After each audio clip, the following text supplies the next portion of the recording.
नमस्कार, राज की बात लेकर हाजिर हूं मैं राज ठाकुर आपके साथ। आज बात होगी पैरोल वाले बाबा की।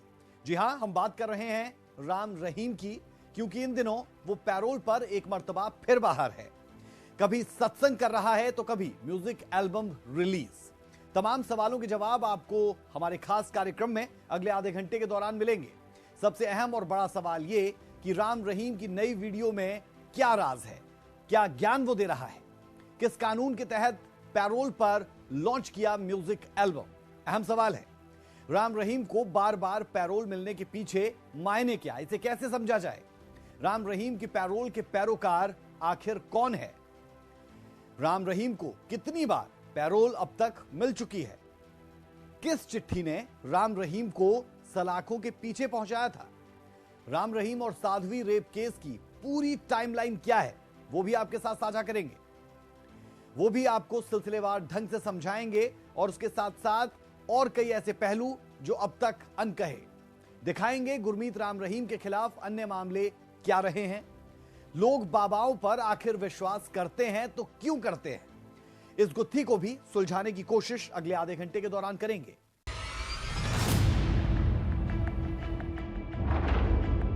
उसकी इस सारी खड़मस्ती को डिफेंड किया जा रहा है, ये सारा बेशर्मी भरा है। 90 दिन की होगी, 50 दिन की और होगी, बेकार की बात है। 40 दिन की तय होगी।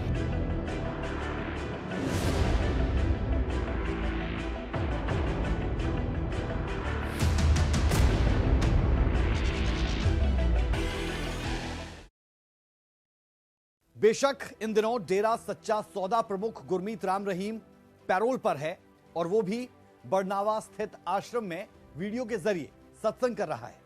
मगर हाल ही में उसका एक ऐसा वीडियो सामने आया जिसमें डेरा प्रमुख अलग ही रंग में नजर आ रहा है। हत्या और रेप का दोषी राम रहीम युवाओं से नशा छोड़ने की अपील कर रहा है। राज की बात यह कि नई वीडियो एल्बम में देशभक्ति गाने की आड़ में गुरमीत राम रहीम अपनी इमेज को चमकाने की कोशिश करता दिखता है।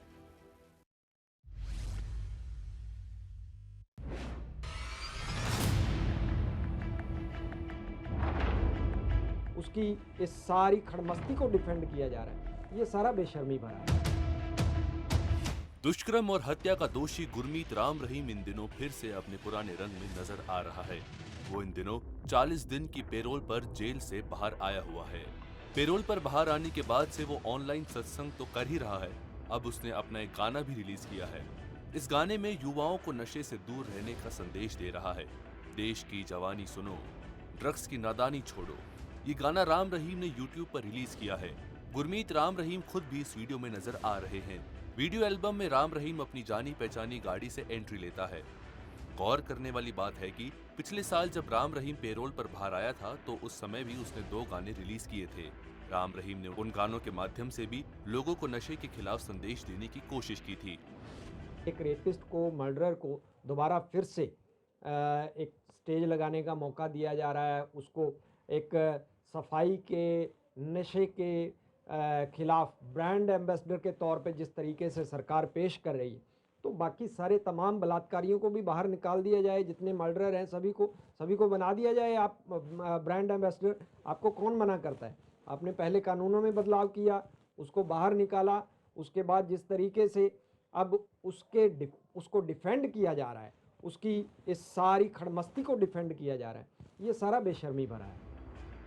अब इस नई वीडियो एल्बम में देशभक्ति गाने की आड़ में गुरमीत राम रहीम अपनी इमेज को चमकाने की कोशिश करते हुए नजर आ रहे हैं। वीडियो में गुरमीत राम रहीम खुद को पाक साफ दिखाने की जुगत में लगा हुआ है। एल्बम सामने आने के बाद सवाल उठ रहा है कि रेप और हत्या का एक दोषी पेरोल पर जेल से बाहर आकर गाना कैसे बना रहा है और प्रवचन कैसे दे सकता है। सूर्य समाचार के लिए ब्यूरो रिपोर्ट।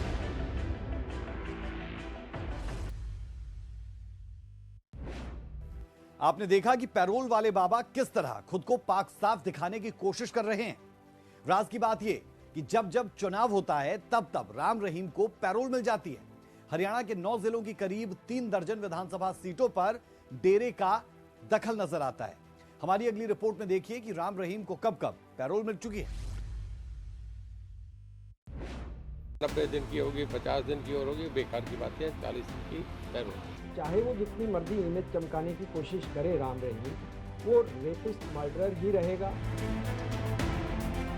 हत्या के आरोप में सजा काट रहे बाबा राम रहीम इस समय पेरोल पर बाहर है। देश के इतिहास में शायद ऐसा पहली बार होगा कि किसी मुजरिम को बार बार पेरोल मिल रही है। गाहे बगाहे ये खबरें सामने आ रही थी कि उनकी पेरोल को बढ़ाया जा सकता है, लेकिन इसका जेल मंत्री रणजीत सिंह ने खंडन किया है।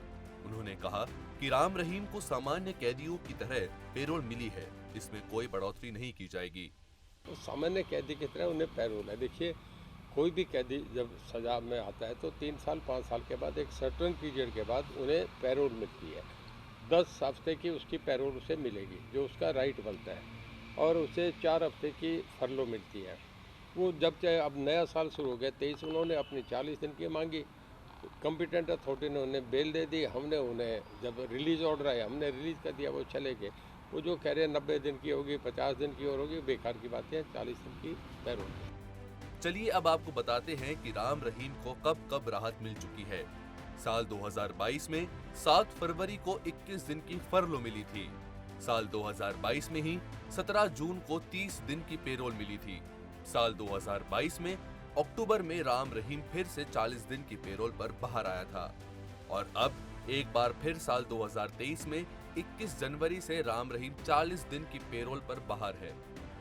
वही पत्रकार रामचंद्र छत्रपति के बेटे अंशुल छत्रपति ने राम रहीम को मिल रही बार बार पेरोल का विरोध किया। सुनिए जरा।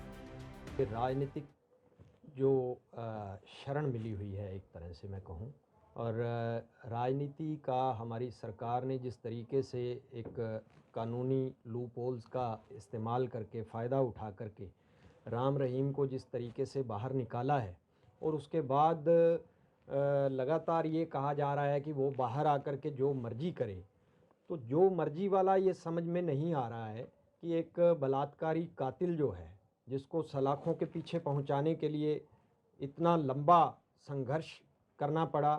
और दूसरी बात मैं यहाँ ये कहूँगा कि सरकारी अमले फैले ने भी जितनी दिक्कतों का, तकलीफ़ों का सामना किया है उसको सलाखों के पीछे पहुंचाने में, तो उन सारी चीज़ों को हमें भूलना नहीं चाहिए।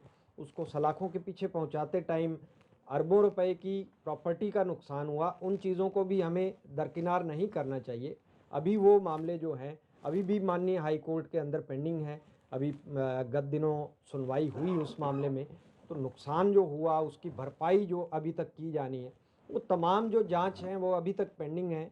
उसके बावजूद जिस तरीके से उसको फिर से खुला छोड़कर दोबारा से वो हुड़दंगबाजी करवाने की कोशिश की जा रही है, और एक ये जिस तरीके से बार बार एक इमेज चमकाने के लिए सत्संग, नशा मुक्ति को लेकर गाना और ये सारी जो चीज़ें हो रही हैं, तो ये चाहे वो जितनी मर्जी इमेज चमकाने की कोशिश करे राम रहीम, लेकिन एक बलात्कारी हत्यारा जिसको कोर्ट ने जिसके ऊपर मोहर लगाई है, वो रेपिस्ट मर्डरर ही रहेगा। राम रहीम को जब पहली बार फरवरी 2022 में राहत मिली थी, तब पंजाब और उत्तर प्रदेश विधानसभा चुनावों का समय था, इसलिए बाबा की पेरोल को लेकर विपक्ष ने खूब हंगामा भी किया था और इस पर सवाल भी उठे थे। राम रहीम को बार बार पेरोल मिलने को लेकर सरकार हमेशा सवालों के घेरे में भी रहती है। सूर्या समाचार के लिए चंडीगढ़ से रवि चंदेल और सिरसा से नकुल जसूजा की रिपोर्ट।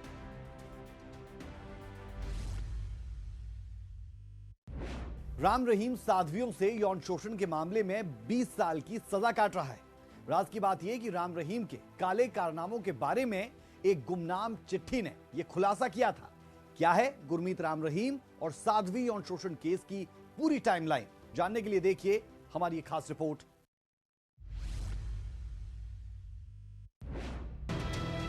बात साल 2002 की है। पूर्व प्रधानमंत्री अटल बिहारी वाजपेयी और पंजाब हरियाणा हाई कोर्ट के नाम एक गुमनाम चिट्ठी आई, जो 3 पेज की थी। ये चिट्ठी एक महिला की ओर से भेजी गई थी। इसमें डेरा सच्चा सौदा प्रमुख राम रहीम की शिकायत की गई। डेरा मुखी पर यौन शोषण का आरोप लगाया गया।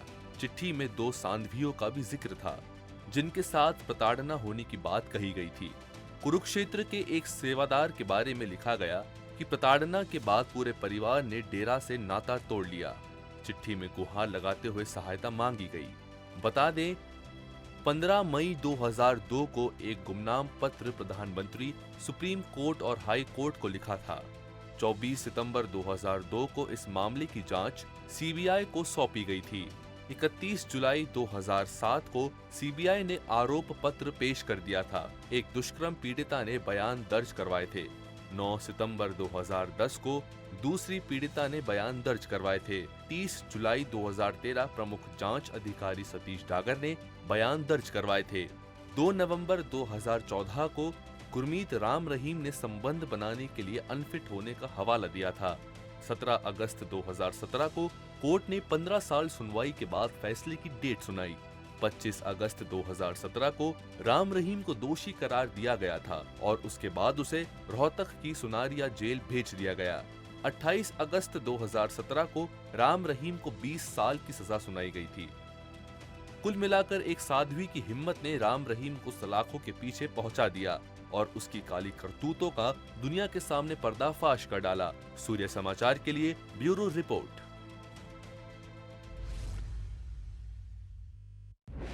तो ये तो आपने देखा कि किस तरह साध्वी के साहस से राम रहीम को सलाखों के पीछे पहुंचाया जा सका।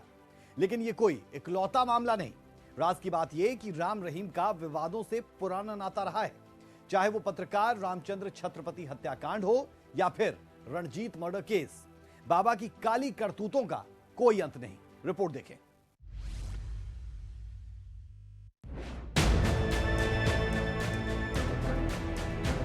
बाबा राम रहीम बलात्कार के इल्जाम में दोषी करार दिए जाने के बाद बेशक जेल पहुंच गए, मगर उनके खिलाफ बस इकलौता मामला नहीं है। पत्रकार रामचंद्र हत्याकांड। रामचंद्र छत्रपति पूरा सच अखबार के संपादक थे। डेरा सच्चा सौदा में हुए रेप मामले को उन्होंने प्रमुखता से छापा। रणजीत सिंह की हत्या की खबर को भी छापा और 2002 में पत्रकार रामचंद्र की हत्या कर दी गई। 11 जनवरी को राम रहीम दोषी करार हुआ।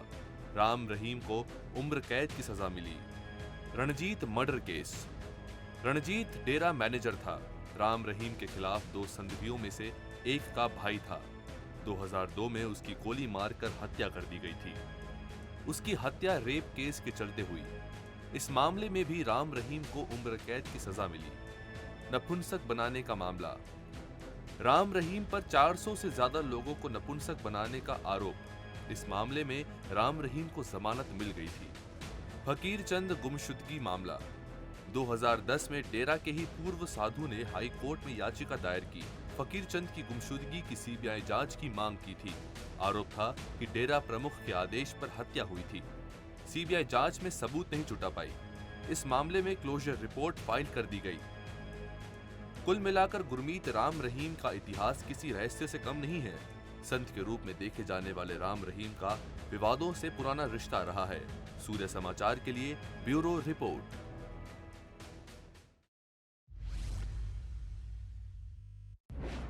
सिर्फ राम रहीम क्यों, भारत में और भी कई ऐसे तथाकथित बाबा हुए जिन पर रेप और हत्या जैसे संगीन मामले चले, दोषी भी उन्हें ठहराया गया। कई भागने में कामयाब रहे तो कई सलाखों के पीछे हैं। इन्हीं में से एक आसाराम बापू भी रहे। साथ ही साथ और भी कई ऐसे तथाकथित बाबा और संत जिनके बारे में आपके साथ तफसील में करेंगे चर्चा इस रिपोर्ट में।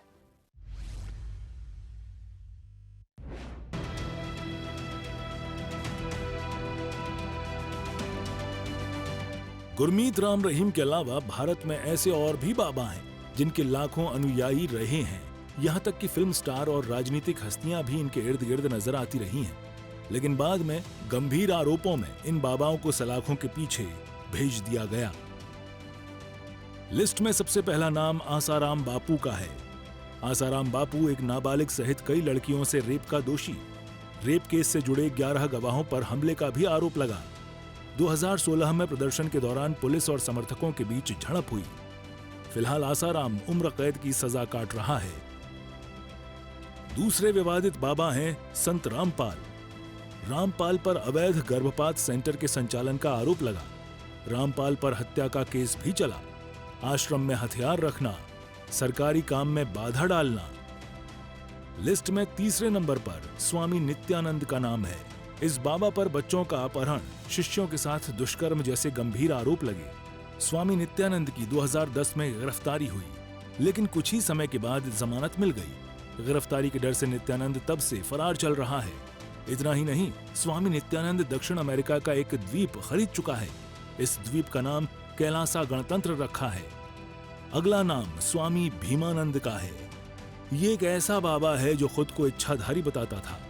देह व्यापार में शामिल होने तक का आरोप लगा। प्रवचन के बहाने लड़कियों को फंसाने का आरोप भी लगा। जेल से छूटने के बाद खुद को साईं बाबा का अवतार बताता था। विवादित बाबाओं की लिस्ट में स्वामी परमानंद हैं। स्वामी परमानंद पर 13 महिलाओं से रेप का आरोप लगा। संतान प्राप्ति की इच्छुक महिला अनुयायी से दुष्कर्म का आरोप लगा। स्वामी परमानंद पर श्रीलंका के युवक की हत्या का भी आरोप। बाद में रेप केस में स्वामी परमानंद को बरी कर दिया गया था। इसमें कोई दो राय नहीं है कि हमारे देश में धार्मिक भावनाओं की आड़ लेकर अपने भक्तों को ठगने का खेल काफी पुराना है। ऐसे कई बाबा और धर्मगुरु हुए जिन्होंने फर्जीवाड़ा कर चमत्कार दिखाया और दैवीय शक्तियों का डर दिखाकर अपने शिष्यों का गलत फायदा उठाया। गुरु को हमारे देश में भगवान के तुल्य माना जाता है, लेकिन कई ऐसे धर्मगुरु भी हुए जिन्होंने गुरु शिष्य परंपरा को कलंकित करने का काम किया। सूर्य समाचार के लिए ब्यूरो रिपोर्ट।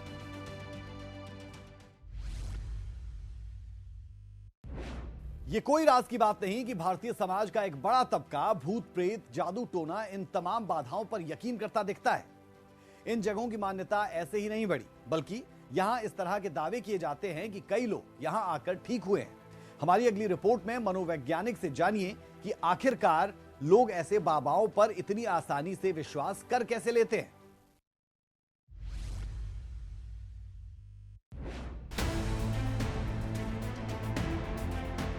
भारत में ढोंगी बाबाओं का मकड़जाल फैला हुआ है, लेकिन धर्म के नाम पर अधर्म का पाठ पढ़कर लूट की दुकान चलाने वाले ये बाबा जितने दोषी हैं, उतने ही इनके भक्त भी दोषी हैं।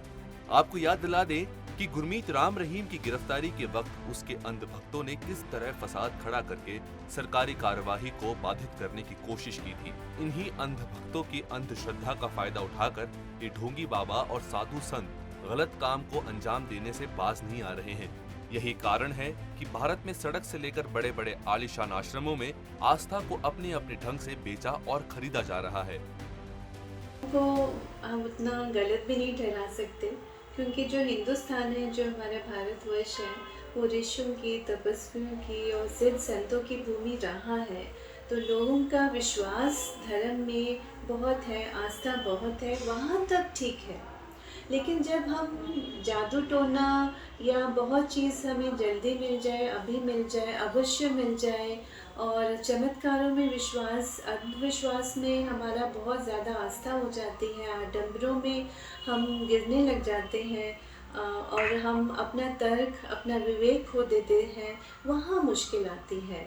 तो हमारे जो भारतवर्ष के लोग हैं, मुझे लगता है कि बहुत जल्दी ये पाखंडी बाबाओं के जाल में फंस जाते हैं अपने भोलेपन के कारण। राम रहीम को लेकर बढ़ती फैन फॉलोइंग के पीछे मनोवैज्ञानिक डॉक्टर अमिता पुरी ने क्या कारण बताया, सुनिए जरा। फैन फॉलोइंग इन लोगों की बहुत बढ़ रही है और बढ़ती जा रही है। जेल में जाने के बाद तो शायद वो ज़्यादा लोग इमोशनल हो गए हैं, भावुक हो जाते हैं और उन्हें लगता है कि हमारे लिए ये जेल गए, जैसे कि ईसा मसीह ने लोगों के लिए वो सूली पे चढ़े। तो उसी तरह उनको लगता है कि ये तो बहुत ही सेल्फलेस है और लोगों के लिए उनका इतना ज़्यादा त्याग है, और उस त्याग के कारण उन्होंने सेक्रीफाइस किया और हमारे लिए वो जेल तक जाना भी उनको कोई भारी नहीं पड़ा। तो ये जो लोग हैं वो बहुत जल्दी, आई विल से, भोले हैं और अंधविश्वास में और पाखंडी बाबाओं के जाल में जल्दी फंस जाते हैं, क्योंकि वो विश्वास करते हैं। उनकी आस्था में कमी नहीं है, लेकिन किस जगह आस्था करनी चाहिए वहाँ तर्क और विवेक नहीं कर पाते, वहाँ विवेकहीन हो जाते हैं, विवेक शून्य हो जाते हैं, क्योंकि हम हर चीज़ को बहुत जल्दी हम लेना चाहते हैं, प्राप्त करना चाहते हैं, और सिद्ध बाबाओं की शक्ति में विश्वास अडिग हो जाता है। लोग क्यों इतनी आसानी से बाबाओं और तांत्रिकों के जाल में फंस जाते हैं, इसके पीछे का कारण भी जान लीजिए। पाखंडी बाबाओं के चंगुल से बच सकते हैं, तो इसके लिए परिवार में प्रेम पूर्वक सब बैठे, वार्तालाप करें, बातें करें, अपने मन की बात खुल के कह सके। ऐसा वातावरण परिवार में अगर होगा ऐसे स्कूल्स में इन बातों पे चर्चा होगी, डिबेट्स होंगी, डिस्कशन होगी, लोगों की अवेयरनेस बढ़ेगी। बहुत बार ऐसे होता है कि बच्चों को कोई ना कोई गायनी प्रॉब्लम्स है लेडीज़ को और या मेन को होती है, और वो बजाय कि डॉक्टर्स के पास जाएं वो बाबाओं के चक्कर में पड़ जाते हैं। और कोई ना कोई और मेडिकल प्रॉब्लम है, अगर घर में किसी को कोई लाइलाज बीमारी है जैसे कैंसर हो गया या कोई थायराइड इश्यूज हो गया, किसी भी तरह के ऐसे इश्यूज जहाँ लगता है कि ज़िंदगी भारी पड़ जाएगी या जीवन का बोझ जो है वो बहुत ज़्यादा हमसे असहनीय हो जाता है, तो हमें लगता है कोई जादू टोना कर दे, कोई हमें रास्ता दिखा दे, कोई हमें वो शक्ति वहाँ से आसमान से आ जाए और हमारी झोली में गिर जाए। वहाँ जाने के बजाय, उस विवेक से वो काम सोचने या करने के बजाय हम ढोंगी बाबाओं के चक्कर में पड़ जाते हैं। ऐसे ढोंगी बाबाओं से बचने का हथियार जागरूकता और शिक्षा ही है। जैसे भेड़ चाल होती है, उसी तरह जब आसपास हमारे इस बात पे चर्चा हो कि लोग ऐसे हैं या वो बाबा, या हमें आश्रमों में ऐसे नहीं जाना आंख मूंद के, घर के मंदिर है, हम बाहर के मंदिर में जाते हैं, लेकिन घर में जो हमारे माता पिता हैं या जो बड़े लोग हैं, अगर हम उन्हीं की सेवा करें, उन्हीं के साथ बैठे, इन ढोंगी पाखंडी बाबाओं के चंगुल से बच सकते हैं। तो इसके लिए परिवार में प्रेम पूर्वक सब बैठे, वार्तालाप करें, बातें करें, अपने मन की बात खुल के कह सकें, ऐसा वातावरण परिवार में अगर होगा, ऐसे स्कूल्स में इन बातों पे चर्चा होगी, डिबेट्स होगी, डिस्कशन होगी, लोगों की अवेयरनेस बढ़ेगी। गौर करने वाली बात तो ये है कि इन बाबाओं की शरण में जाने वाले अधिकतर लोग पढ़े लिखे हैं। ऐसे में सवाल ये भी उठता है कि हमारी शिक्षा प्रणाली क्या इतनी समक्ष नहीं है कि गलत और सही का फर्क बता सके। बाबाओं की संख्या भारत में तेज गति से बढ़ रही है। आज जरूरत है कि भारत में फैलते आडंबर और अंधविश्वास के लिए धार्मिक सुधार आंदोलन चलाया जाए। लोगों को आस्था और अंधश्रद्धा के बीच का अंतर बताया जाए। सूर्य समाचार के लिए गुरुग्राम से नीरज अंबावता की रिपोर्ट।